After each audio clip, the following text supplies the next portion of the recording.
Hi friends, welcome to Praveen sir classes. మొదటిసారి మన YouTube ఛానల్ని చూస్తున్న ప్రతి ఒక్క అభ్యర్థి ఇప్పుడే మన ఛానల్ని సబ్స్క్రైబ్ చేయండి. ఈ వీడియో కనుక నచ్చినట్లయితే లైక్ చేయండి. మీ ఫ్రెండ్స్ అందరికీ పోటీ పరీక్షలకు ప్రిపేర్ అవుతున్న ప్రతి ఒక్క ఆస్పిరెంట్కి ఈ వీడియో లింక్ని షేర్ చేయండి. ఇక ఈరోజు సెప్టెంబర్ 5, 2025 వార్తలు నిలిచిన జాతీయ, అంతర్జాతీయ, రాష్ట్రీయ అంశాల గురించి, వార్తలు నిలిచిన వ్యక్తులు, అవార్డులు, పుస్తకాలు, మరి క్రీడా సంబంధిత సమాచారం, ఒక్కొక్క అంశాన్ని వివరంగా తెలుసుకుందాం. అంతకంటే ముందుగా నిన్నటి డైలీ కరెంట్ అఫైర్స్ వీడియోలో అడిగిన ప్రశ్నకి వివరణతో కూడిన సమాధానాన్ని చూద్దాము. సో ఇక్కడ క్వశ్చన్ వచ్చేసి రక్షణ రంగానికి సంబంధించి అడగడం జరిగింది. ఆల్రెడీ మనం డిస్కస్ చేసిన టాపిక్సే మన డైలీ కరెంట్ అఫైర్స్ వీడియోలో. ప్రశ్నని మరొకసారి చూడండి. వార్తలు నిలిచిన యుద్ధ అభ్యాస్, మైత్రి విన్యాసాలు ఏ దేశాలకు సంబంధించినవి? పోటీ పరీక్షల కోణంలో ఈ విన్యాసాల గురించి సమాచారాన్ని తెలపండి. Simple question. ఏ పోటీ పరీక్ష అయినా, ఏ స్థాయి పోటీ పరీక్ష అయినా రక్షణ రంగానికి సంబంధించి ప్రశ్న లేదా ప్రశ్నలు లేకుండా ప్రశ్నపత్రమే ఉండదు. ఈ వాస్తవాన్ని గ్రహించండి. ఎందుకు ఇంత ఖచ్చితంగా చెప్తున్నానంటే ఇటీవల కాలంలో రెగ్యులర్గా రిపీటెడ్గా రక్షణ రంగానికి సంబంధించి చాలా టాపిక్స్ని మనం వార్తల్లో చూస్తున్నాము. అందులో అతి ముఖ్యమైన అంశం ఏంటంటే వార్తలు నిలుస్తున్న విన్యాసాలు. ఏదైనా ఒక విన్యాసం గురించి నేర్చుకునేటప్పుడు పోటీ పరీక్షల కోణంలో ఆ విన్యాసానికి సంబంధించి ఏ పాయింట్స్ గుర్తుపెట్టుకోవాలంటే, ఫస్ట్ వార్తలు నిలిచిన విన్యాసం పేరేంటి, ఆ విన్యాసంలో ఎన్ని దేశాలు పాల్గొంటాయి లేదా ఎన్ని దేశాలు పార్టిసిపెంట్స్, ఆ దేశాల పేర్లేంటి, మరియు త్రివిధ దళాల్లో ఆ విన్యాసం ఏ దళానికి సంబంధించింది, మరి ఈ సంవత్సరం జరిగే లేదా జరగబోయే లేదా జరిగిన ఆ విన్యాసం ఎక్కడ జరిగింది అంటే ఆతిథ్య దేశం ఏంటి. నెక్స్ట్ వచ్చేసి ఈ సంవత్సర విన్యాసము ఎన్నవ ఎడిషన్, చరిత్రలో ఆ పేరుతో విన్యాసం ఎప్పుడు ప్రారంభమైంది అండ్ మిస్లీనియస్ ఇతర పాయింట్స్. ఇవైతే ఖచ్చితంగా కవర్ అయ్యేలా చూసుకోండి ఏ విన్యాసానికి సంబంధించైనా. ఇక్కడ అబ్జర్వ్ చేస్తే రెండు విన్యాసాల గురించి మీకు క్వశ్చన్ ఇచ్చాను. ఒకటేమో యుద్ధ అభ్యాస, సెకండ్ ఏమో ఎక్సర్సైజ్ మైత్రి. ఎక్సర్సైజ్ యుద్ధ అభ్యాస పేరేంటి? యుద్ధ అభ్యాస. మరి ఈ విన్యాసంలో ఎన్ని దేశాలు పార్టిసిపెంట్స్ అంటే రెండు దేశాలు, 2 కంట్రీస్ అంటే బైలాటరల్ ఎక్సర్సైజ్. ఆ దేశాల పేర్లేంటి? భారత్, అమెరికా, 2 దేశాలకి సంబంధించి. త్రివిధ దళాల్లో ఏ దళానికి సంబంధించింది? త్రివిధ దళాలు అంటే ఏంటి? Navy, army, air force. ఇందులో ఏ దళానికి సంబంధించింది అంటే సైనిక రంగానికి సంబంధించింది, ఆర్మీకి సంబంధించి. సింపుల్గా గుర్తుపెట్టుకోండి. యుద్ధ అభ్యాస ఇటీవల వార్తల్లోకి వచ్చింది, సెప్టెంబర్ 1కి ప్రారంభమైంది. ఈ విన్యాసము 2 దేశాలు, భారత్, అమెరికా, 2 దేశాలకు సంబంధించిన సంయుక్త సైనిక విన్యాసం సరిపోతుంది. మరి ఈ సంవత్సర విన్యాసానికి ఆతిథ్య దేశం ఏది అంటే అమెరికాలోని అలస్కా. గుర్తుపెట్టుకోండి, అలస్కా. పార్టిసిపెంట్ కంట్రీస్ ఏవైతే ఉంటాయో అంటే పాల్గొనే దేశాలు ఎవరైతే ఉంటారో ఆ దేశాల్లో ఒక్కొక్క దేశం రొటేషన్ పద్ధతిలో ఆతిథ్యాన్ని నిర్వహిస్తుంది. ఈ విన్యాసానికి సంబంధించి ఆతిథ్యం ఇస్తుంది. మరి ఈ సంవత్సర విన్యాసం ఎన్నవ ఎడిషన్ అన్నారు అనుకోండి? 21వ ఎడిషన్, 21వ ఎడిషన్ యుద్ధ అభ్యాస విన్యాసము. మరి చరిత్రలో మొదటిసారి యుద్ధ అభ్యాస పేరుతో విన్యాసాలు ఎప్పుడు ప్రారంభమైనాయి అంటే 2004 ఇయర్లో. గుర్తుపెట్టుకోండి. ఇకపోతే సెకండ్ విన్యాసం ఏమంటున్నాను? ఎక్సర్సైజ్ మైత్రి. విన్యాసం పేరు మైత్రి. ఎన్ని దేశాలకు సంబంధించింది? 2 దేశాలకు సంబంధించి. ఆ దేశాలు ఏంటంటే భారత్, థాయిలాండ్. త్రివిధ దళాలు ఎవరికి సంబంధించింది అంటే సైనిక రంగానికి సంబంధించి. మరి ఈ సంవత్సర మైత్రి విన్యాసానికి ఆతిథ్య దేశం ఏదంటే భారతదేశంలోని మేఘాలయ రాష్ట్రం ఉంది కదా, అందులోని ఉమ్రోయ్ ప్రాంతం. గుర్తుపెట్టుకోండి, ఉమ్రోయ్. మరి ఈ సంవత్సర విన్యాసము మైత్రి విన్యాసం ఎన్నవ ఎడిషన్ అని అడిగారు అనుకోండి? 14th edition, 14వ edition. మరి చరిత్రలో మొదటిసారి మైత్రి పేరుతో విన్యాసం ఎప్పుడు ప్రారంభమైందంటే 2006 ఇయర్లో. ఈ విధంగా గుర్తుపెట్టుకోండి. ఓకేనా? సో వార్తలు నిలిచిన యుద్ధ అభ్యాస్, మైత్రి విన్యాసాలు ఏ దేశాలకు సంబంధించినవి? పోటీ పరీక్షల కోణంలో అంటే ఈ పాయింట్స్ అన్నీ కవర్ అవుతున్నాయా లేదో చూడండి. అలా ఒక్కొక్క టాపిక్ని మనం పోటీ పరీక్షల కోణంలో నేర్చుకునేటప్పుడు ఆ టాపిక్కి సంబంధించి ఏ పాయింట్ పైన ఎగ్జామినర్ ఫోకస్ చేస్తున్నారు, ఎక్కడి నుండి క్వశ్చన్ అడుగుతున్నారు, ఇలాంటివి మనం అవగాహన పెంచుకోవాలి. మీరు ప్రతిరోజు క్లాస్ని చూడండి. మన డైలీ కరెంట్ అఫైర్స్ క్లాస్ అనేది ప్రతిరోజు సాయంత్రం 7 గంటలకు మీ ముందు ఉంటుంది. ప్రతిరోజు చూడండి, అన్ని టాపిక్స్ కవర్ చేస్తున్నాను. ఓకేనా? ఇక దీనికి సంబంధించి స్క్రిప్ట్. సో సెప్టెంబర్ 1 నుంచి 14 వరకు అమెరికాలోని అలస్కా రాష్ట్రంలో యుద్ధ అభ్యాస విన్యాసం అనేది ప్రస్తుతం జరుగుతుంది. ఓకేనా? భారత సైన్యం నుండి మద్రాస్ రెజిమెంట్ పార్టిసిపేట్ చేయడం జరిగింది. చరిత్రలో మొదటిసారి 2004లో ప్రారంభమైంది. ఈ సంవత్సర ఎడిషన్ 21st. ఓకేనా? ఇక మైత్రి అభ్యాస భారత్ థాయిలాండ్ 2 దేశాలకి సంబంధించింది. ఇది కూడా సెప్టెంబర్ 1 నుండి ప్రారంభమైంది. ఓకేనా? సో మొదటిసారి 2006 ఇయర్లో ప్రారంభమైంది. సో ఎగ్జామినేషన్ పాయింట్ ఆఫ్ వ్యూలో ఈ విధంగా సింపుల్గా మీకు అర్థమయ్యే విధంగా చూడండి. ఎగ్జామినేషన్ పాయింట్ ఆఫ్ వ్యూలో గుర్తుపెట్టుకోండి. ఓకేనా? సో ఇదంతా కూడా మీకు నేను ప్రతిరోజు కూడా యూట్యూబ్ ద్వారా మీకు వీడియో అందిస్తున్నాను కదా, కరెంట్ అఫైర్స్ క్లాస్ని. ఇందులో చెప్తున్న ఈచ్ అండ్ ఎవ్రీ వర్డ్ మీకు ఇక్కడ చూపిస్తున్న స్క్రిప్ట్ ఏదైతే ఉంటుందో పీడిఎఫ్ ఫార్మాట్లో కూడా మన యాప్లో అందుబాటులో ఉంటుంది. మీకు కొన్ని శాంపుల్ పీడిఎఫ్స్ చూడవచ్చు. ఆ విధంగానే కోర్సులో మొత్తం కూడా ఉంటాయి కంటెంట్. అండ్ ఆ కోర్స్ పైన ఈరోజు భారీ ఆఫర్ అనేది అవైలబుల్గా ఉంది. So GVK study circle app ఇప్పటివరకు ఇన్స్టాల్ చేసుకొని వారు ఎవరైనా ఉంటే ఈరోజే యాప్ని ఇన్స్టాల్ చేసుకోండి. మీకు అందులో పోటీ పరీక్షలకు ఉపయుక్తంగా ఉండే కోర్సెస్ అందుబాటులో ఉన్నాయి. వాటిపైన భారీ ఆఫర్ అనేది ఈ టీచర్స్ డే సందర్భంగా అందుబాటులో ఉంచాను. సో ఈరోజు సెప్టెంబర్ 5th ప్రత్యేక దినోత్సవం. సో ఉపాధ్యాయ దినోత్సవం సందర్భంగా ప్రతి ఒక్క కోర్స్ పైన కూడా భారీ ఆఫర్ని ఇస్తున్నాను. సో ఆఫర్స్ని యూటిలైజ్ చేసుకోండి. ఓకేనా? CA 360 కరెంట్ అఫైర్స్ని మీకు ప్రతిసారి చెప్తున్నాను. కరెంట్ అఫైర్స్ని ఒక సింగిల్ సబ్జెక్ట్లో చూడకండి. జనరల్ స్టడీస్లో భాగంగా వచ్చే అప్డేటెడ్ ఇన్ఫర్మేషన్గా చూడండి. Polity, economy, geography, history, science and technology, environment and etcetera అలా కరెంట్ అఫైర్స్ని 20 సెగ్మెంట్స్గా విభజిస్తూ మీకు టాపిక్స్ని వీడియో రూపంలోను మరియు మంత్లీ మ్యాగజిన్ రూపంలోను 15 days మ్యాగజిన్ రూపంలోను CA 360 ఇస్తున్నాను. స్పెషల్ వీడియోస్ కూడా అందులో చాలా ప్రొవైడ్ చేశాను, చూడండి. ఇక డైలీ CA అంటే యూట్యూబ్ ప్లాట్ఫామ్లో మీకు ప్రతిరోజు కూడా డైలీ కరెంట్ అఫైర్స్ ఇస్తున్నాను కదా, దీనికి సంబంధించి కంప్లీట్ ఇన్ఫర్మేషన్ ఆ స్క్రిప్ట్ ఏదైతే ఉంటుందో మీకు PDF ఫార్మాట్లో అందుబాటులో ఉంటుంది. భారీ ఆఫర్ ఇచ్చాను. And Indian polity complete concept classes core subject along with that మీకు కరెంట్ పాలిటీ 2025 డిసెంబర్ వరకు కరెంట్ పాలిటీ అప్డేట్స్ అనేవి ఇస్తూనే ఉంటాను. ఓకేనా? And general studies test series ఏ పోటీ పరీక్ష అయినా, ఏ స్థాయి పోటీ పరీక్ష అయినా, జాతీయ స్థాయిలో కానివ్వండి, రాష్ట్ర స్థాయిలో కానివ్వండి, పోటీ పరీక్షల కోణంలో మీకు ఉపయుక్తంగా ఉండే విధంగా జనరల్ స్టడీస్ టెస్ట్ సిరీస్ని మీ ముందుకు తీసుకొచ్చాను. మీకు ఆగస్టు మంత్లో లాంచ్ చేస్తానది. ఇప్పటికే వేలాది మంది అభ్యర్థులు సబ్స్క్రైబ్ అయ్యారు. అండ్ అందులో దాదాపు 10,000కు పైగా క్వశ్చన్స్ ఉంటాయి. సబ్జెక్ట్ వైజ్గా, చాప్టర్ వైజ్గా ప్రతి ప్రశ్నకి కూడా కింద వివరణ ఉంటుంది, సమాధానము చూడండి. ఓకేనా? ఇక మిషన్ 100 పోటీ పరీక్షల కోణంలో తప్పనిసరిగా చదవాల్సిన అంశాలు ఏవైతే ఉంటాయో జనరల్ స్టడీ సంబంధించి ఆ టాపిక్స్ని, సెలెక్టెడ్ టాపిక్స్ని మీకు కోర్స్గా ఇచ్చాను, వీడియో క్లాసెస్. ఓకేనా? UPSC test series, UPSC aspirants కోసము. సో ప్రతి ఒక్క కోర్స్ కూడా మీకు భారీ ఆఫర్లో ఉంది. సో యాప్ ఇన్స్టాల్ చేసుకోండి. మీకు ప్లేస్టోర్లో యాప్ విజిబుల్గా ఉంటుంది, లేదా ఈ వీడియో కింద కామెంట్ బాక్స్లో ఫస్ట్ కామెంట్లో మన యాప్ లింక్ని పోస్ట్ చేస్తాను. లింక్ క్లిక్ చేసి ఇన్స్టాల్ చేసుకోండి. ఓకేనా? ఇక రక్షణ రంగానికి సంబంధించి నిన్నటి క్లాస్లో మీకు క్వశ్చన్ ఇచ్చాను. యుద్ధ అభ్యాసం అన్నాను, మైత్రి విన్యాసం అన్నాను. ఇక కంటిన్యూషన్గా ఈరోజు మన కరెంట్ అఫైర్స్ క్లాస్లో ఫస్ట్ టాపిక్ కూడా రక్షణ రంగానికి సంబంధించి చూద్దాము. అండ్ అభ్యర్థులు అబ్జర్వ్ చేయండి, లాస్ట్ 2 months నుండి రక్షణ రంగానికి సంబంధించి ఏదో ఒక టాపిక్ అయితే ప్రతిరోజు వార్తల్లోకి వస్తుంది. ఏదో ఒక టాపిక్ రక్షణ రంగానికి సంబంధించి, డిఫెన్స్కి సంబంధించి, ముఖ్యంగా రక్షణ రంగానికి సంబంధించి మనం 6 segments చూస్తున్నాము. వార్తలు నిలుస్తున్న విన్యాసాలను డిస్కస్ చేస్తున్నాము. డిఫెన్స్ ఇంపోర్ట్స్ గురించి చూస్తున్నాం. మన రక్షణ రంగ అవసరాలు తీర్చుకోవడంలో భాగంగా ఏ దేశం నుండి వేటి దిగుమతి చేసుకుంటామని. అంతర్జాతీయ స్థాయిలో రక్షణ రంగ నివేదికల గురించి చూస్తున్నాము, defence reports.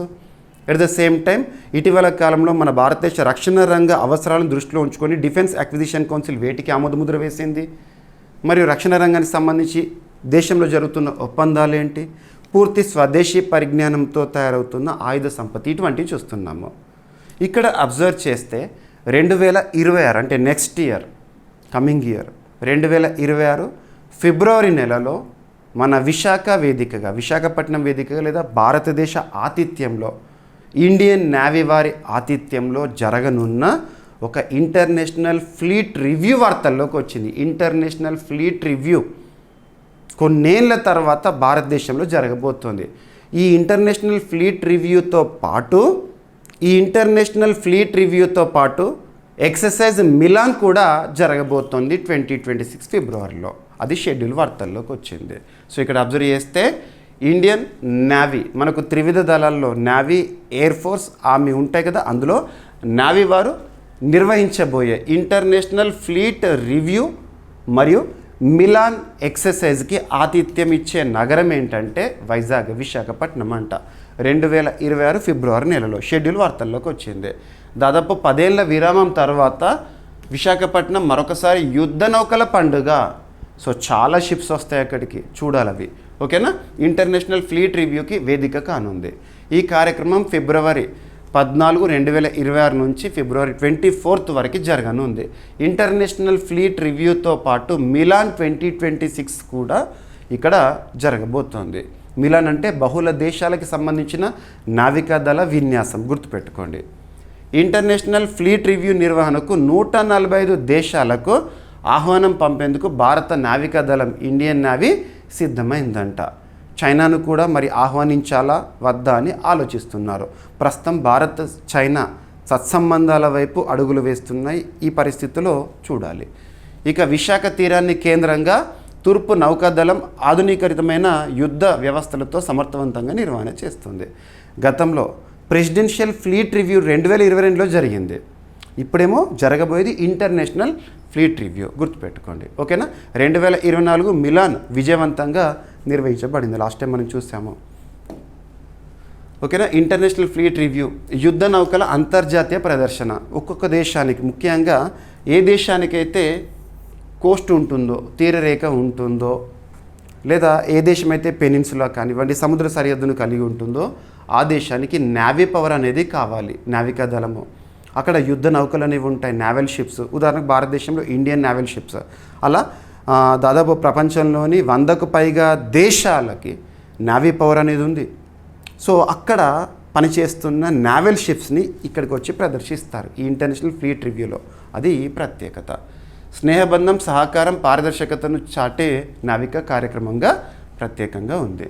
Bharat international fleet రివ్యూని గతంలో 2001లో అండ్ చివరిసారి 2016లో నిర్వహించింది. మొదటిసారేమో ముంబైలో అండ్ లాస్ట్ టైం విశాఖపట్నంలో 2016 తర్వాత మళ్ళీ 2026 10 years తర్వాత. ఓకేనా, సరిపోతుంది. ఇక మిలాన్ ఎక్సర్సైజ్ అనేది మల్టీ నేషన్స్ నావల్ ఎక్సర్సైజ్, బహుళ దేశాల నావికాదళ విన్యాసం. ప్రతి 2 ఏళ్ళకు ఒకసారి జరుగుతుంది. ఓకేనా, సరిపోతుంది. ఇక ఆర్డినెన్స్ ఫ్యాక్టరీ బోర్డు కార్పొరేటైజేషన్. మనం 2021 సబ్జెక్టు కండిషన్ అక్టోబర్ 2021 సంవత్సరం గుర్తుంచుకోండి.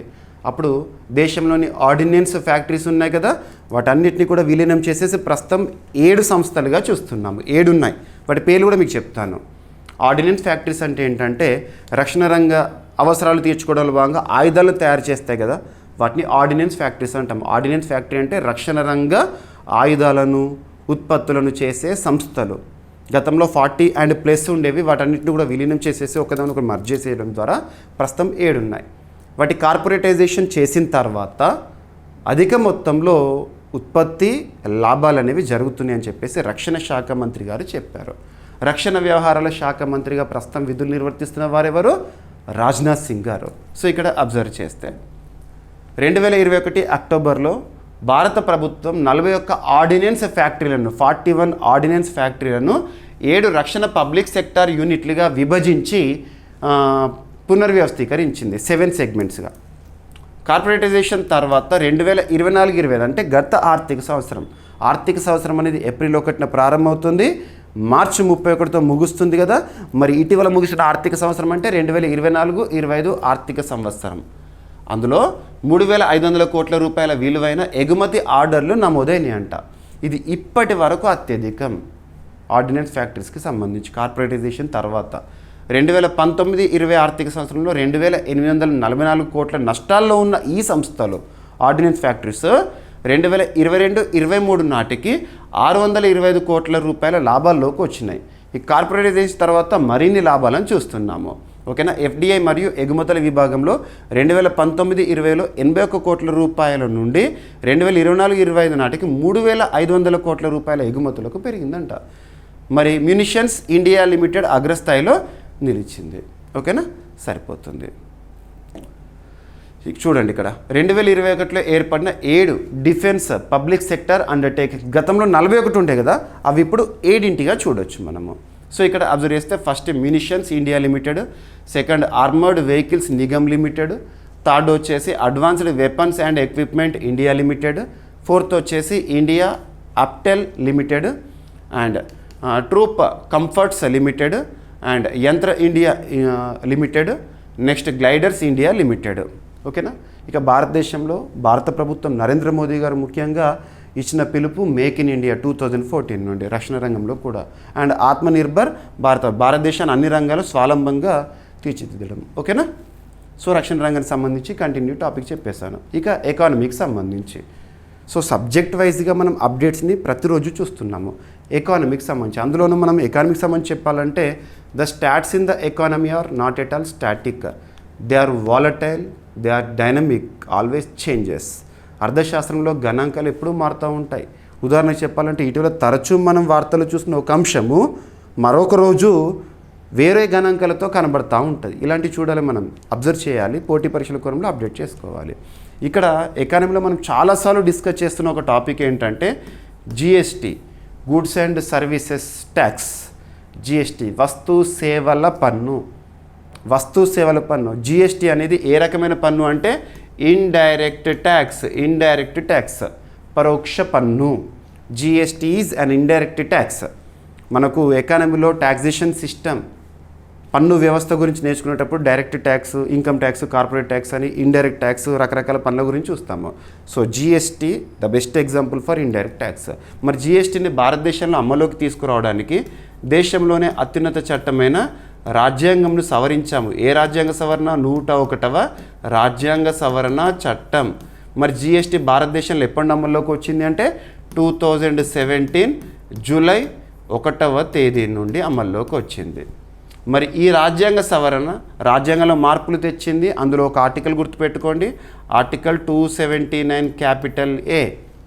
ఆర్టికల్ 279 క్యాపిటల్ ఏ. క్యాపిటల్ మీన్స్ రాజ్యాంగంలో ఏదైనా ఒక ఆర్టికల్ పక్కన క్యాపిటల్ లెటర్ ఉందంటే అర్థం ఏం చేసుకోవాలి మనము?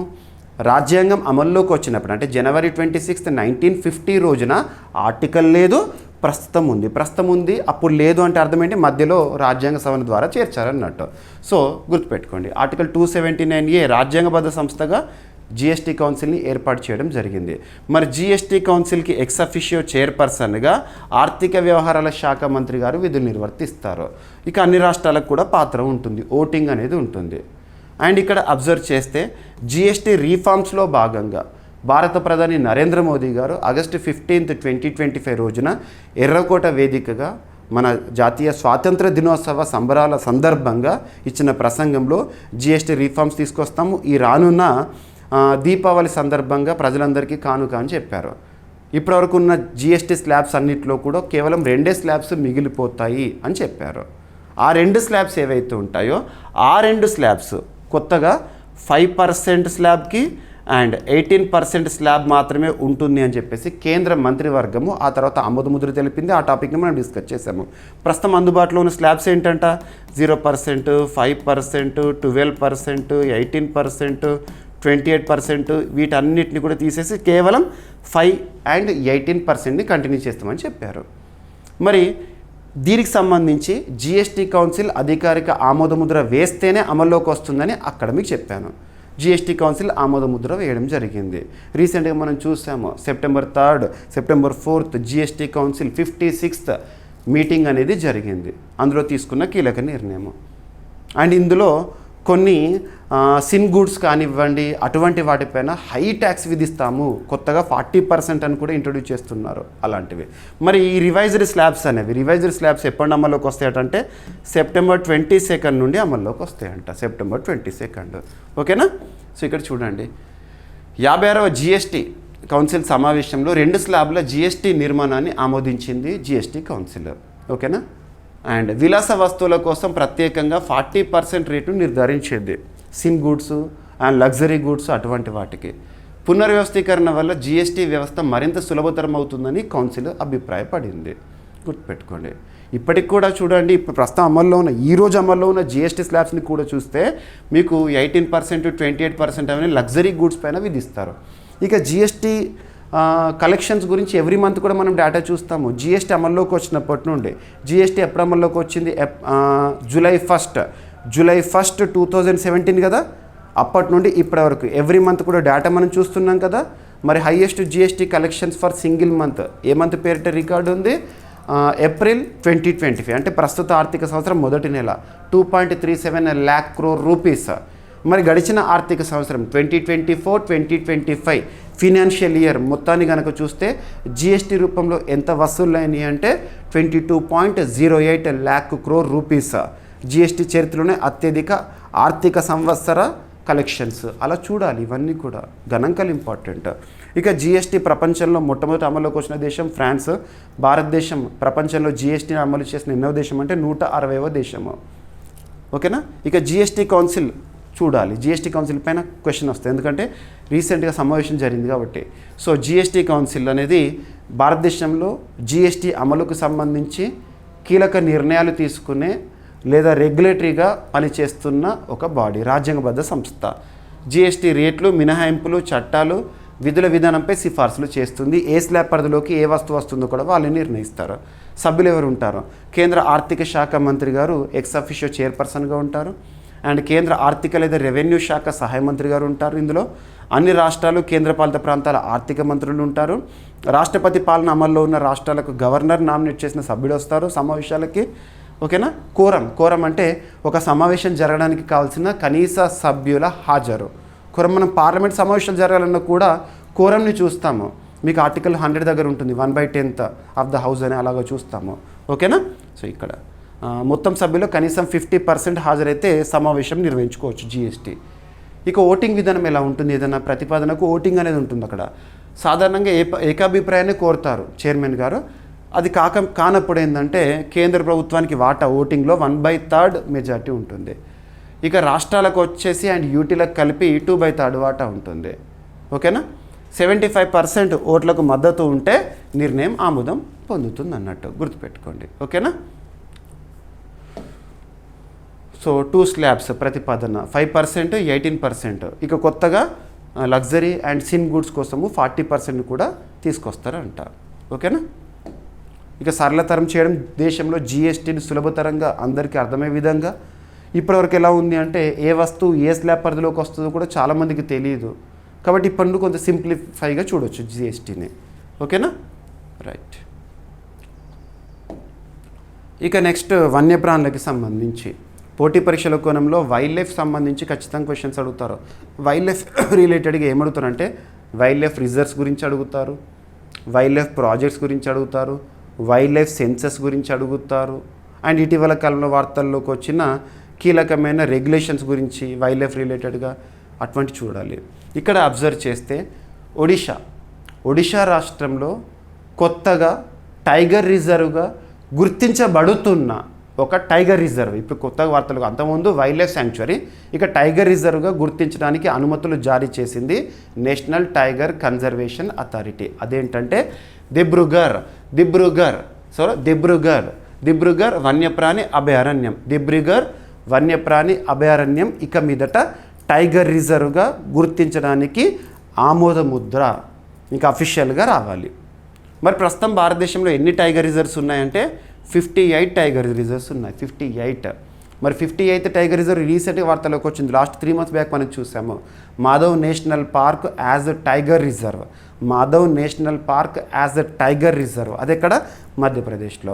భారతదేశంలో పులుల సంఖ్యను గనక పరిశీలించినాం అనుకోండి, 2022 గణన లేదా 5th టైగర్ సెన్సస్ లేదా status of tigers in India 2022 ప్రకారం భారతదేశంలో 3682 టైగర్స్ ఉన్నాయి.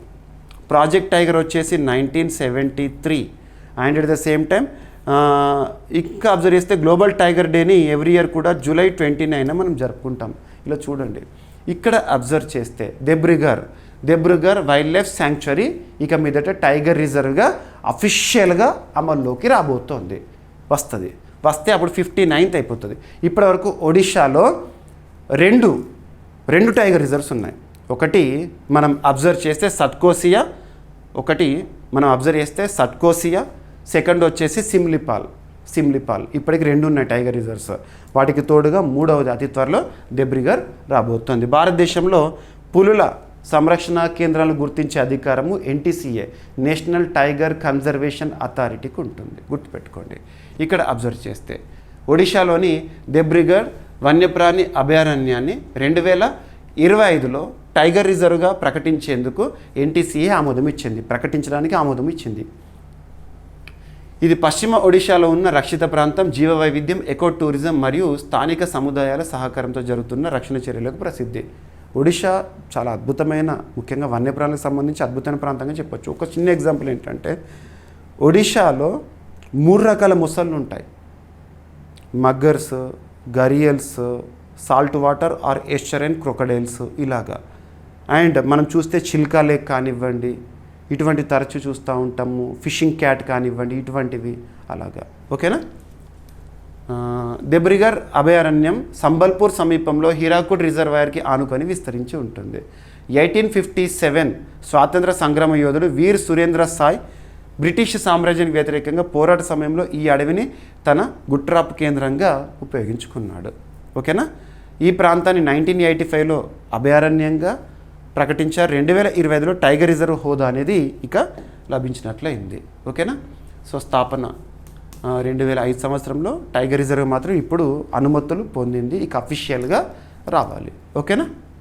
సో టైగర్ రిజర్వ్ అంటే NTCA ఆధ్వర్యంలో గుర్తించబడుతుంది. ఇక నెక్స్ట్ వైల్డ్ లైఫ్ సంబంధించి ఇంకొక అంశము అదేంటంటే వల్చర్ సంబంధించి రాబందులు. వాస్తవానికి చాలా వరకు వైల్డ్ లైఫ్ అనేది అంతరించిపోతుంది. వన్యప్రాణులు అంతరించిపోవడానికి కారణము మానవుడే, ఆంథ్రోపోజెనిక్ యాక్టివిటీసే. మానవుడు తన స్వలాభం కోసం, స్వప్రయోజనాల కోసం చేసే కొన్ని దురాగతాలు. ఉదాహరణ చెప్పాలంటే, ఒకప్పుడు రాబందులు అద్భుతంగా కనబడేవి. రాబందులు, గద్దలు అంటారు, రాబందులు అంటారు, వల్చర్స్ అంటారు, రకరకాల, అంటే అందులో రకరకాల జీవులు ఉంటాయి వల్చర్స్లో. ఇక్కడ ఒకప్పుడు ఊళ్ళో ఏదైనా ఒక గ్రామంలో పైన రాబందులు తిరుగుతున్నాయి, గుంపుగా తిరుగుతున్నాయి అంటే ఊళ్ళో వ్యక్తి చూసి ఏమనుకున్నాడంటే, అక్కడ పీనుగు పడిపోయి ఉంటుంది. పీనుగు అంటే డెడ్ బాడీ, శవము. అంటే అది ఏదైనా సరే, కలైబ్రం అంటే ఒక జీవికి సంబంధించి ఏదైనా సరే పడిపోయిందని. ఇప్పుడు కనీసము రాబందులే కనబడట్లేదు. దానికి కారణము డైక్లోఫినాక్ సోడియం. ఈ ప్రశ్న చాలాసార్లు అడిగారు మీకు ప్రీవియస్ పేపర్స్లో. మీరు చూడండి, more than 20 times చాలా కాంపిటేటివ్ ఎగ్జామినేషన్లో అడిగారు. రాబందుల జనాభా అంతరించిపోవడానికి కారణమైన రసాయనం లేదా డ్రగ్ ఏది అంటారు? Diclofenac sodium. మీకు ఇలాంటివి ఏవైతే ఉంటే మన టెస్ట్ సిరీస్లో అన్ని కవర్ చేశాను. Previous questions, last 40 years previous questions మన టెస్ట్ సిరీస్లో కంప్లీట్ చేస్తాను. మీకు ఈరోజు ఆఫర్ అని చెప్పిన కదా, టెస్ట్ సిరీస్లో ఉంటాయి చూడండి, కింద ఎక్స్ప్లెనేషన్ కూడా ఉంటుంది. ఓకేనా, సబ్జెక్ట్ వైజ్గా. సో ఇక్కడ రాబందులకు సంబంధించి ద వల్చర్ నెట్వర్క్, భారత్లో తొలిగి రాబందుల సంరక్షణ పోర్టల్ అనేది వార్తల్లోకి వచ్చింది. ఎవరు ఈ పోర్టల్ని ప్రారంభించారు? గిడుగుల అన్న రాబందుల అన్న ఒకటే. 2025 సెప్టెంబర్లో గౌహతి, అస్సాంలో భారతదేశపు తొలి రాబందుల సంరక్షణ web portal the vulture network ప్రారంభించబడింది. ఇందులో భాగస్వామ్య సంస్థలు ఎవరట అంటే వి ఫౌండేషన్ ఇండియా అనే స్వచ్ఛంద సంస్థ, గౌహతి యూనివర్సిటీ జంతు విజ్ఞాన శాఖ సంయుక్తంగా ఈ పోర్టల్ని ముందుకు తీసుకొచ్చినాయి. ఈ పోర్టల్ రాబందుల సంరక్షణ, గమనిక, అవగాహన కార్యక్రమాలను మెరుగుపరచడం లక్ష్యంగా రూపొందించబడిందంట. ప్రారంభ కార్యక్రమం అంతర్జాతీయ రాబందుల అవగాహన దినోత్సవం సందర్భంగా సెప్టెంబర్ 6 మొదటి శనివారం నాటికి ముందు నిర్వహించబడుతుంది. గుర్తుంచుకోండి. ఓకేనా. రాబందులు శవభక్షక పక్షులు, అంటే ఎక్కువగా చనిపోయిన జీవులపైన అవి తిరుగుతూ ఉంటాయి. ఓకేనా. ఇక రాబందులు అంతరించిపోవడానికి కారణమైన రసాయనం ఏదంటే diclofenac sodium. International vulture awareness day ప్రతి సంవత్సరం కూడా మొదటి శనివారం రోజున జరుపుకుంటారు. మొదటి శనివారం రోజున, ప్రతి సంవత్సరం మొదటి శనివారము, సెప్టెంబర్ మొదటి శనివారము, గుర్తుపెట్టుకోండి, సెప్టెంబర్ మొదటి శనివారము. ఓకేనా? వి ఫౌండేషన్ ఇండియా అండ్ గౌహతి విశ్వవిద్యాలయము. ఇక ఒక ట్రైపార్టైల్ ఒప్పందం. ట్రైపార్టైల్ అంటే 3 పార్టీల మధ్య కుదిరిన ఒప్పందము. 3 పార్టీలు అంటే కేంద్ర ప్రభుత్వము, రాష్ట్ర ప్రభుత్వానికి సంబంధించి అండ్ వర్గాలకి సంబంధించి. మనం ఇటీవల మణిపూర్ గురించి లాస్ట్ 3 years నుండి రెగ్యులర్గా వార్తలు చూస్తున్నాం. కుకీలు మైతేయిల మధ్య జరుగుతున్న ఘర్షణ. చివరికి రాష్ట్ర ముఖ్యమంత్రి రాజీనామా చేశారు బీరేంద్ర సింగ్ గారు. ఆ తర్వాత ఫిబ్రవరి 2025లో మణిపూర్లో ఆర్టికల్ 356 అమలు, ప్రస్తుతం ఆర్టికల్ 356 అమలు కొనసాగుతోంది. 6 నెలలు అయిపోయింది, మరీ 6 నెలల కోసం రీసెంట్గా పార్లమెంట్ ఆమోదముద్ర వేసింది. ఇవన్నీ చూస్తున్నాము. మణిపూర్లో ప్రస్తుతం గవర్నర్గా అజయ్ కుమార్ భల్లా గారు విధులు నిర్వర్తిస్తున్నారు. ఇక్కడ అబ్జర్వ్ చేస్తే మణిపూర్, కేంద్రం, కుకీ తెగల మధ్య కొత్త ఒప్పందం అనేది. భారతదేశంలో ఏదైనా ఒక రాష్ట్రంతో ఒప్పందం అంటే కామన్గా ఏ మంత్రిత్వ శాఖని చూస్తాం వార్తల్లో అంటే హోం మంత్రిత్వ శాఖ, గుర్తుపెట్టుకోండి. రాష్ట్రాల విభజన అన్న, పునర్వ్యవస్థీకరణ అన్న కూడా మనకి హోం మంత్రిత్వ శాఖ పరిధిలో వస్తాయి, ఆర్టికల్ 3 రిలేటెడ్గా ఇటువంటివి. మణిపూర్ రాష్ట్రంలో నెలకొన్న ఉద్రిక్తతల మధ్య కేంద్ర ప్రభుత్వం, మణిపూర్ రాష్ట్ర ప్రభుత్వం, కుకీ, జో తెగల మధ్య 3 పక్షాల సస్పెన్షన్ ఆఫ్ ఆపరేషన్స్ ఒప్పందం నూతనంగా కుదిరింది. ఈ ఒప్పందంపై 2025 సెప్టెంబర్లో సంతకాలు జరిగినాయి. ఇందులో కుకీ తెగలకు చెందిన Kuki national organization, united peoples front భాగస్వాములైనాయి.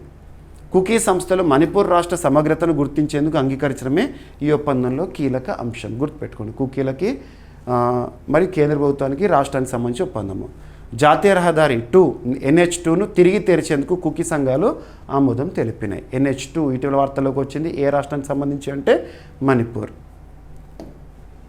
ఇక మణిపూర్ విషయానికి వస్తే రాజధాని వచ్చేసేసి ఇంఫాల్. గవర్నర్ ప్రస్తుతం అజయ్ కుమార్ భల్లా గారు ఉన్నారు.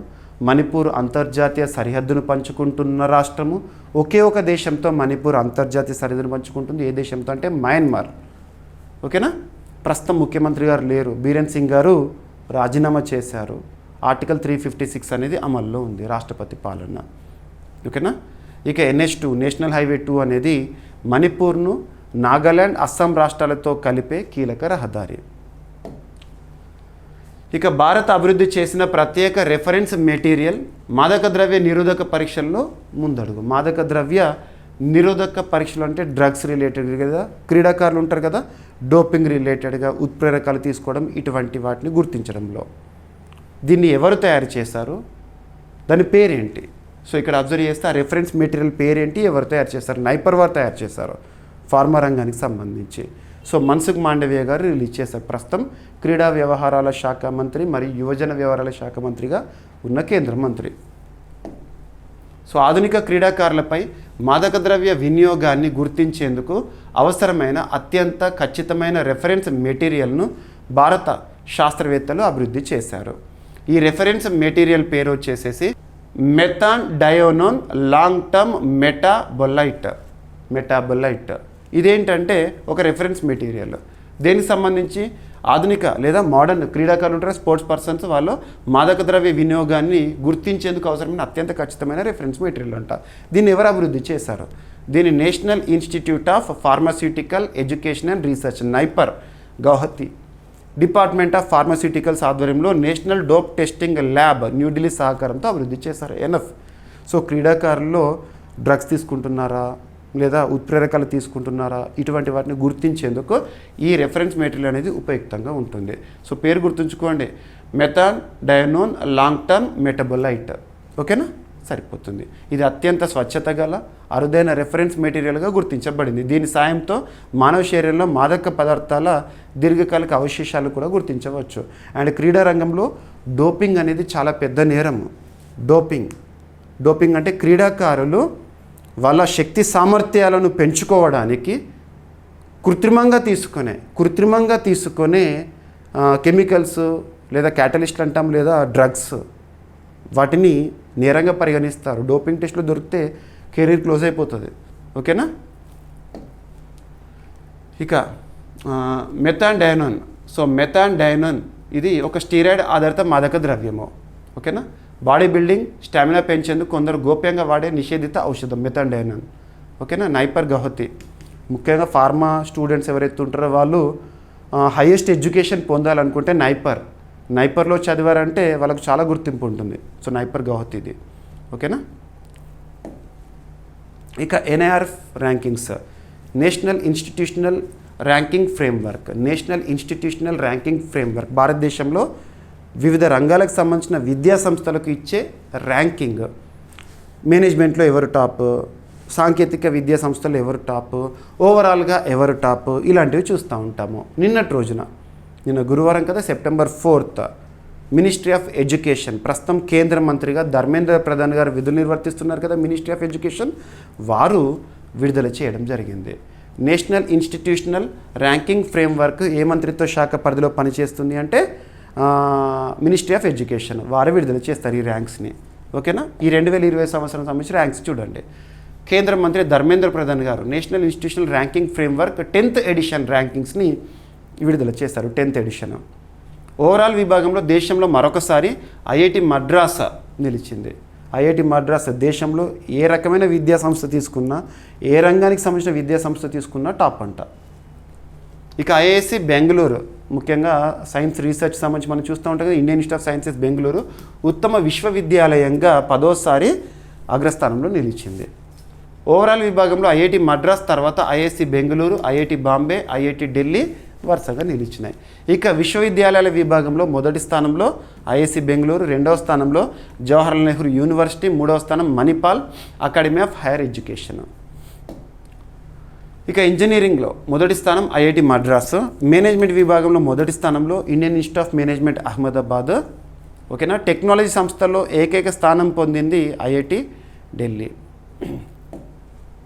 ఇక పరిశోధన సంస్థల విభాగంలో మొదటి స్థానంలో ఐఐఎస్సి బెంగళూరు, ఓపెన్ యూనివర్సిటీల విభాగంలో మొదటి స్థానంలో ఇగ్నూ ఇందిరాగాంధీ నేషనల్ ఓపెన్ యూనివర్సిటీ. ఓకేనా, ఈ ఏడాది మొత్తం 9 విభాగాల్లో ఎన్ఐఆర్ఎఫ్ ర్యాంకులు విడుదల చేయబడ్డాయి. నేను చెప్పిన ర్యాంకింగ్ చూడండి సరిపోతుంది. ఏ మంత్రిత్వ శాఖ విడుదల చేస్తుందో చూడండి, ఎన్ఎఫ్. మొదటిసారి నేషనల్ ఇన్స్టిట్యూషనల్ ర్యాంకింగ్ ఫ్రేమ్వర్క్ అనేది ఎప్పుడు స్టార్ట్ అయింది అంటే 2015. ఈ సంవత్సరం 10th ఎడిషన్ ర్యాంకింగ్స్ అనేవి విడుదలైనాయి. ఓకేనా, ఏమేమి అంశాలను ఇండికేటర్స్ని ఆధారంగా తీసుకొని ఇన్స్టిట్యూషన్స్కి ర్యాంకింగ్స్ ఇస్తారంటే బోధన టీచింగ్ ఎలా ఉంది, పరిశోధన రీసెర్చ్ ఎలా ఉంది అక్కడ, అండ్ గ్రాడ్యుయేట్ అవుట్కమ్ ఎలా ఉంది, ఇదంతా కూడా. ఓకేనా, సరిపోతుంది. ఇక TDK lithium ion battery plant ప్రారంభం అని చెప్పేసేసి, TDK lithium ion battery plant ప్రారంభము. ఇక్కడ అబ్జర్వ్ చేస్తే అశ్విని కుమార్ వైష్ణవ్ గారు లిథియం అయాన్ బ్యాటరీ ప్లాంట్, ఇక్కడ మనం కీవర్డ్ ఏంటంటే లిథియం అయాన్ బ్యాటరీ. మీకు పోటీ పరీక్షలో కొన్ని బేసిక్ థింగ్స్ అడుగుతారు. ఉదాహరణకు చెప్పాలంటే కెమిస్ట్రీ సబ్జెక్ట్లో భాగంగా కృత్రిమ వర్షాన్ని కురిపించడానికి లేదా ఆర్టిఫిషియల్ రెయిన్, మేఘమదనం అంటాం కదా, సో క్లౌడ్ సీడింగ్ అంటాం కదా, ఇటువంటివి చేయడానికి వాడే రసాయనాలు ఏంటంటారు. మన వాడుక భాషలో వినేవే, ఎక్కువగా కరెంట్ అఫైర్స్లో మనం డిస్కస్ చేస్తున్నాము. And at the same time electric vehicles అనేది ఇప్పుడు ట్రెండింగ్ టాపిక్. ఎలక్ట్రిక్ వాహనాల్లో వాడే బ్యాటరీ అనేది దేని ఆధారంగా తయారు చేస్తారు? Lithium ion batteries. Electric vehicles ఉంటాయి ఇప్పుడు మనం 2 వీలర్స్ 4 వీలర్స్, అందులో వాడే battery lithium ion battery. So దానికి సంబంధించి ఎగ్జామ్లో అడుగుతారు. ఓకేనా, ఎక్కడ ప్రారంభం చూడండి. జపాన్కు చెందిన టీడీకే కార్పొరేషన్ తన లిథియం అయాన్ బ్యాటరీ తయారీ ప్లాంట్ను హర్యానా రాష్ట్రంలోని సోహనా ప్రాంతంలో ప్రారంభించింది. ప్లాంట్ ప్రారంభోత్సవాన్ని కేంద్ర ఐటీ, ఎలక్ట్రానిక్స్, రైల్వే శాఖ మంత్రి అశ్విని వైష్ణవ్ గారు నిర్వహించారు. ప్లాంట్ తొలి దశ నిర్మాణానికి 3,000 కోట్ల రూపాయలు ఖర్చు చేశారంట. బ్యాటరీలు, మొబైల్ ఫోన్లు, ల్యాప్టాప్లు, వాచ్లు, ఎయిర్బడ్స్ లాంటి ఎలక్ట్రానిక్ ఉత్పత్తుల కోసం వినియోగించబడతాయి ఈ బ్యాటరీస్. ఓకేనా, ప్లాంట్ పూర్తి స్థాయిలో ప్రారంభమైన తర్వాత వార్షికంగా సుమారు 20 కోట్ల బ్యాటరీ ప్యాక్స్ ఉత్పత్తి సామర్థ్యం. అంటే ఏం లేదు, ఏ సంస్థ ఏ దేశానికి చెందింది, ఏ ప్లాంట్ని ఎక్కడ ఏర్పాటు చేసింది, ఈ బ్యాటరీ ప్లాంట్ అనేది ఎందుకు ఉపయుక్తం, ఎనఫ్. అంతకుమించి ఎగ్జామినేషన్లో అడిగారు. ఇటీవల మనం చూసాము ట్యాంపర్డ్ గ్లాస్ మ్యానుఫ్యాక్చరింగ్ ప్లాంట్ నోయిడాలో ఏర్పాటు చేయడం జరిగింది. దాన్ని అశ్విని కుమార్ వైష్ణవ్ గారు ప్రారంభించారు. ఇటువంటివి లింక్ చేసుకోండి సూపర్లేటివ్స్లో. ఓకేనా. టీడీకే కార్పొరేషన్ జపాన్కి సంబంధించింది. ఎలక్ట్రానిక్ భాగాలు, బ్యాటరీలు, మ్యాగ్నెట్స్ వాటి తయారీలో కీలకము. ఇక లిథియం అయాన్ బ్యాటరీస్ అత్యల్ప బరువు, ఎక్కువ సామర్థ్యం కలిగిన రీఛార్జబుల్ బ్యాటరీస్. ఓకేనా. లిథియం అయాన్ బ్యాటరీస్ సామర్థ్య పెంపుపై అధ్యయనం చేస్తున్న ఒక ఐఐటి ఏదంటే ఐఐటి గౌహతి.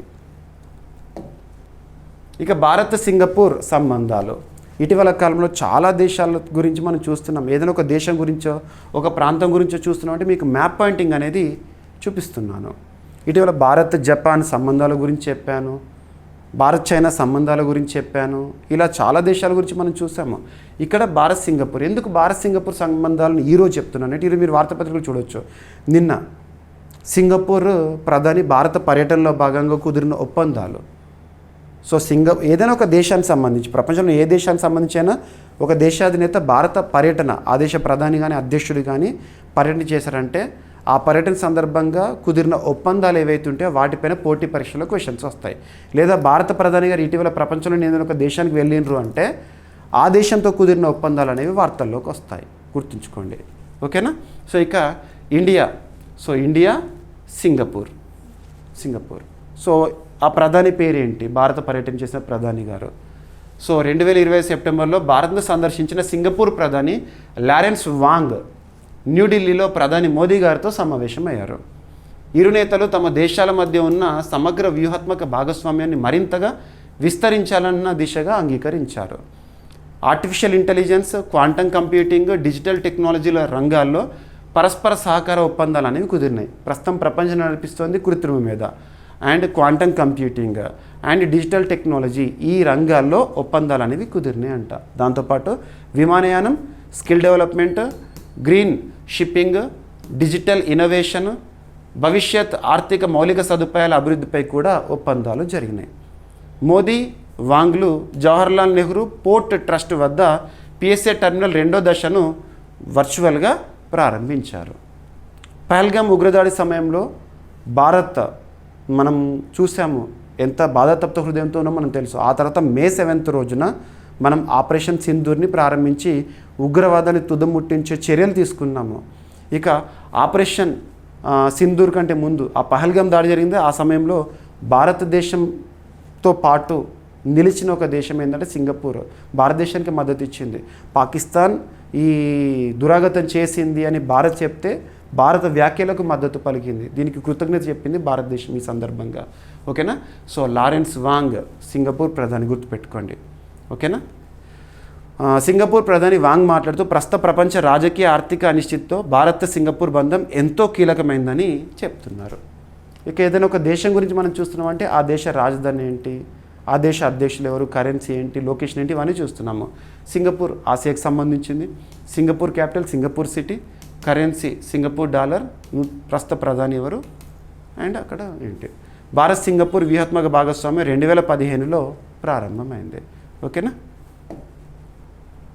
ఇక ఇటీవల నింబ్రిక్స్ అనే ఒక మిసైల్ వార్తల్లోకి వచ్చింది. మిసైల్ దీన్ని ఏ సంస్థ తయారు చేసింది, ప్రత్యేకత ఏంటి, ఆ సంస్థ ఏ దేశానికి చెందింది, వార్తాపత్రికల్లో ప్రముఖంగా రాశారు కాబట్టి మనం చూడాలి. మిసైల్ క్షిపణులు. స్వీడన్కు చెందిన రక్షణ సంస్థ SAAB అభివృద్ధి చేసిన కొత్త మిసైల్ పేరు నింబ్రిక్స్. ఇది సమర్థవంతమైన counter unmanned aircraft system missile. Counter అంటే అడ్డుకట్ట వేస్తుంది. దేనికి? అన్మాన్డ్ ఎయిర్ సిస్టమ్ లేదా డ్రోన్ అని చెప్పొచ్చు. ఓకేనా. చిన్న డ్రోన్లను లక్ష్యంగా చేసుకునే విధంగా రూపొందించబడిందంట. ఓకేనా. ఇది శాబ్ సంస్థకు చెందిన మొదటి ప్రత్యేక CUAS మిసైల్. సరిపోతుంది. ఇటీవల వార్తల్లోకి వచ్చిన నింబ్రిక్స్ మిసైల్ని ఏ సంస్థ తయారు చేసింది, ఏ దేశానికి చెందిన సంస్థ, సరిపోతుంది. ఇది దేనికి అడ్డుగా పనిచేస్తుందంటే కౌంటర్ అన్మాన్డ్ ఎయిర్క్రాఫ్ట్ సిస్టము, అంటే డ్రోన్లను అడ్డుకట్ట వేసేందుకు ఉద్దేశించబడిన మిసైల్స్ ఇవి. ఓకేనా.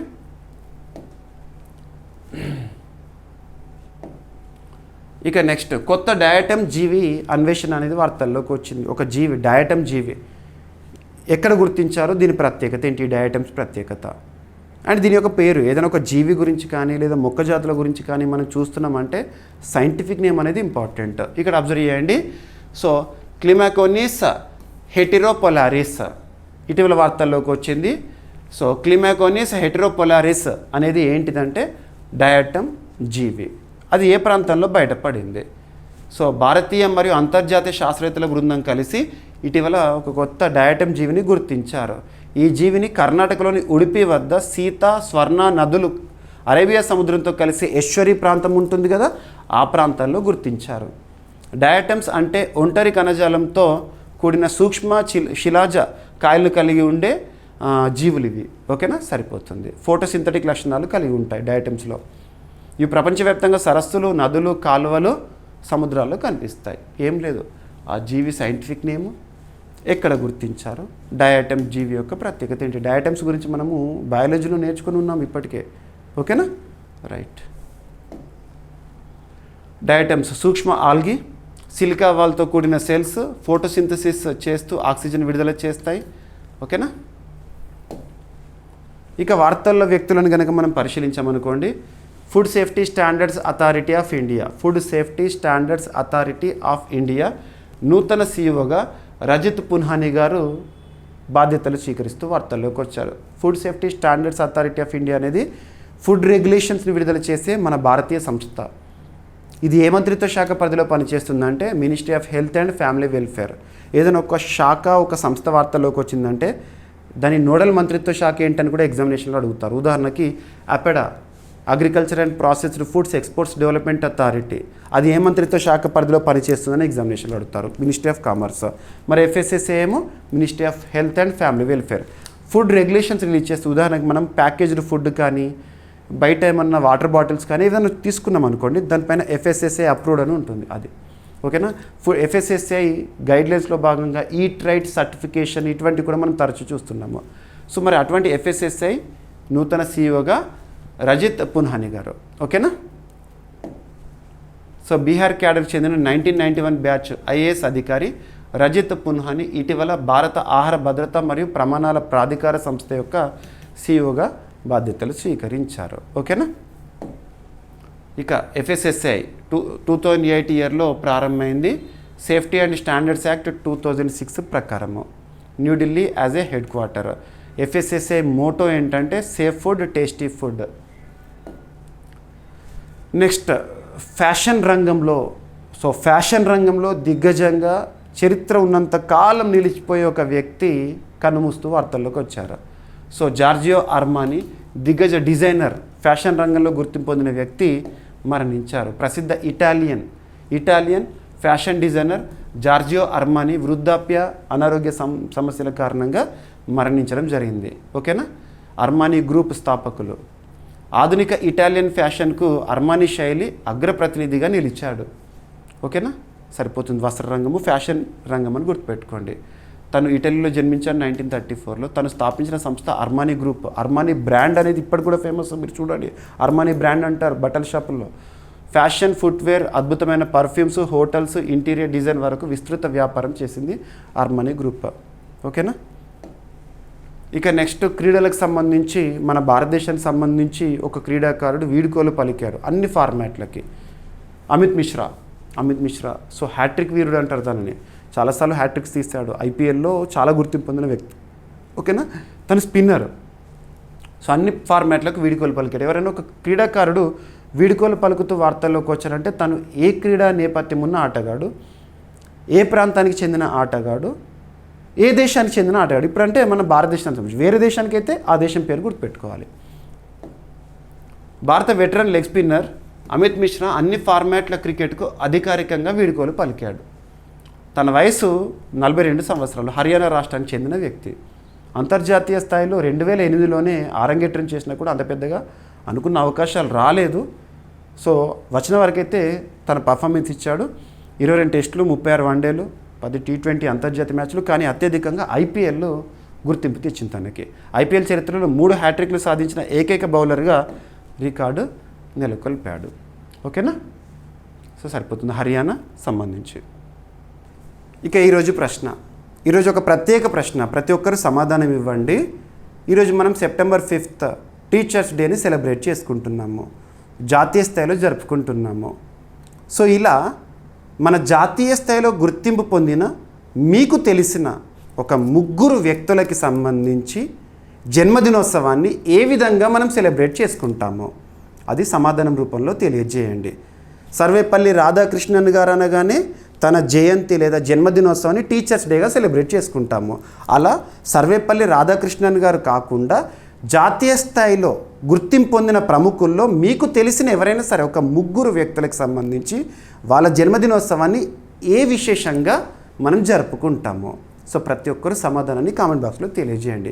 ఇది ఒక ప్రత్యేక ప్రశ్నగా భావించండి, ఓకేనా? ఎందుకంటే ఆన్సర్స్ అనేవి రకరకాలుగా ఉంటాయి.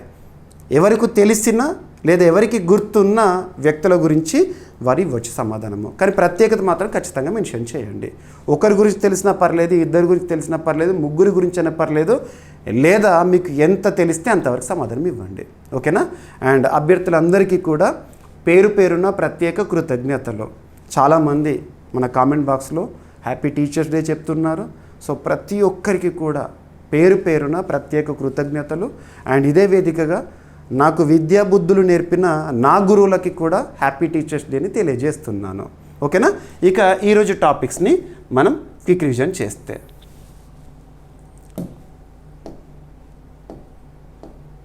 అండ్ ఈరోజు అన్ని కోర్సెస్ పైన ఆఫర్స్ ఉన్నాయి, ఆఫర్స్ని యూటిలైజ్ చేసుకోండి.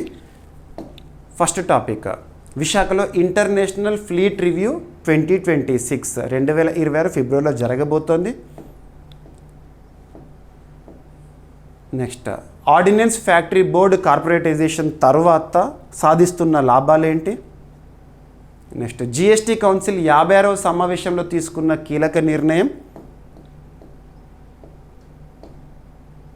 అండ్ ఒడిశాలో కొత్త టైగర్ రిజర్వ్ డెబ్రిగర్ వన్యప్రాణి అభయారణ్యం యాజ్ ఎ టైగర్ రిజర్వ్గా గుర్తింపు పొందుతూ వార్తల్లోకి వచ్చింది. అండ్ ది వల్చర్ నెట్వర్క్ సంబంధిత అంశంతో అస్సాం రాష్ట్రము. నెక్స్ట్ మణిపూర్ కేంద్రం కుకీ తెగల మధ్య కొత్త ఒప్పందము. భారత్ అభివృద్ధి చేసిన ప్రత్యేక రెఫరెన్స్ మెటీరియల్ మాదక ద్రవ్య నిరోధక పరీక్షల్లో ముందడుగు. And national institutional ranking framework విడుదల 2025 సంబంధించి. And TDK lithium ion battery plant ప్రారంభము. భారత్ సింగపూర్ సంబంధాలు, సింగపూర్ ప్రధాని భారత పర్యటన విశేషాలు. అండ్ వార్తల్లోకి వచ్చిన నిమ్రిక్స్ మిసైల్ ప్రత్యేకత, ఎవరు దీన్ని నిర్మించారు, ప్రత్యేకత ఏంటి? అండ్ కొత్త డయాటమ్ జీవి అన్వేషణ ఎక్కడ గుర్తించారు? అండ్ ఎఫ్ఎస్ఎస్ఐ కొత్త సిఇఓ రజిత్ పున్హానీ గారు. అండ్ జార్జియో అర్మానీ గారు దిగ్గజ ఫ్యాషన్ రంగ దిగ్గజం మరణిస్తూ వార్తల్లోకి వచ్చారు. అండ్ అన్ని ఫార్మాట్లకు వీడ్కోలు పలుకుతూ దిగ్గజ క్రికెటర్ అమిత్ మిశ్రా. అండ్ ఈరోజు ప్రశ్న, మీకు తెలిసిన లేదంటే మీకు తెలిసిన 3 జాతీయ ప్రముఖుల జన్మదినోత్సవాన్ని ఎలా సెలబ్రేట్ చేస్తాము జాతీయ స్థాయిలో, ఆ ప్రశ్నకి సమాధానం ఇవ్వండి, ఓకేనా? సో ప్రతి ఒక్కరూ నేను ప్రతిరోజు అడుగుతున్న ప్రశ్నకి సమాధానాన్ని కామెంట్ బాక్స్లో తెలియజేయండి.